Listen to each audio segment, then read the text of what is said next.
Welcome back, everyone. This is our Gold Weekly Review. My name is Angelo Zitis, and this week's title is Gold Reacts to Coronavirus Updates. Gold's price rose to an impressive 2-week high on Monday's opening and stabilized a little bit lower in the following sessions. Some of gold's main drivers in the previous days are detailed in this report, along with some observations our team has made on its latest trading activity. Also, a brief overview of potential gold price movers this week is included, giving the opportunity to gold traders to be aware of risks or opportunities the market may bring forward in the next days. We make a start with the much written about subject, the Chinese coronavirus flu, which is spreading. Initially, we were skeptical if this is a real threat to the global economy. However, looking into the negative possibilities the matter may have on the Chinese economy, the issue then requires further caution when trading. Despite the fact that gold's price was uplifted on news that the virus is spreading and in the past days victims have increased, it seems that the Chinese government may need to take extra measures to prevent further replication of the epidemic. At the moment, only one city, Wuhan, has been placed on lockdown. But if the virus continues to spread, as the news agencies imply, then more cities could be affected. This could mean that more local businesses like restaurants, hotels, retail stores, and even factories could be affected, and production or output could be impacted adversely.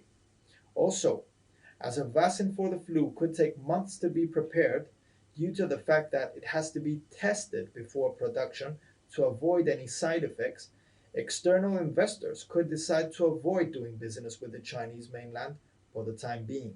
At the moment, traveling to China may not be advisable, and as long as the virus persists, we expect hesitation to be maintained. Yesterday, it was very evident gold traders were interested on the outcome of the German IFO data that were released in the European morning.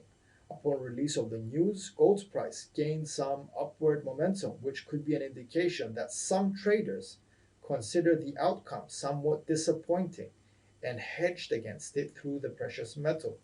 The news from Europe had been disappointing since last week when the ECB meeting took place. Traders may expect more action from the ECB or may have expected better economic results from the area. In any case, the main idea here is that important updates from Europe are monitored, and if any significant releases or headlines take place, then gold's price may react accordingly. On a separate note, US 10-year and 30-year benchmark yields moved lower in the latest sessions, giving more reasons for gold to keep closer to the levels it opened on Monday. Lowered estimations of bond returns increased the demand for gold. This can be used by day traders, but also by long-term investors looking to add the precious metal to their portfolio. In our view, as long as US bond yields remain lower, gold prices could maintain higher levels. As a conclusion, on Wednesday, the 29th of January, the FOMC interest rate decision is to take place, and the event may have extended market moving effects and considerable volatility for gold's price. On Thursday, we also get from the UK Bank of England interest rate decision, and in the European afternoon, the US GDP annualized rate, both potential gold price movers.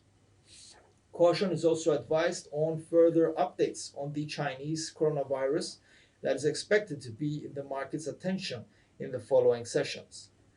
Moving now to our technical analysis, this is gold's 4-hour chart. Since Monday's opening, gold has tested the R1 1585.40 level that was last seen on the 8th of January, but was unable to clearly break above it.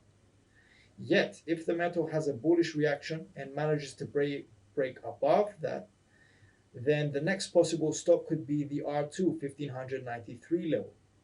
If the bullish reaction sends the metal above the 1600 psychological barrier, then it could make a stop at our R3 1610.60 line that was briefly reached on the 8th of January. If the motion returns to the downside, then the S1 1573 level could be tested as it was today. Lower than that, the next possible stops could be at the S2 1554.20 line or the S3 1539.40 level. The RSI indicator below our chart is running in between the 70 and 30 level, indicating that some ambiguity may persist for the time being. If you've heard something in this report that you found useful, make sure you apply it to your trading. That's the whole point. Thank you very much for your time. We will see you next week.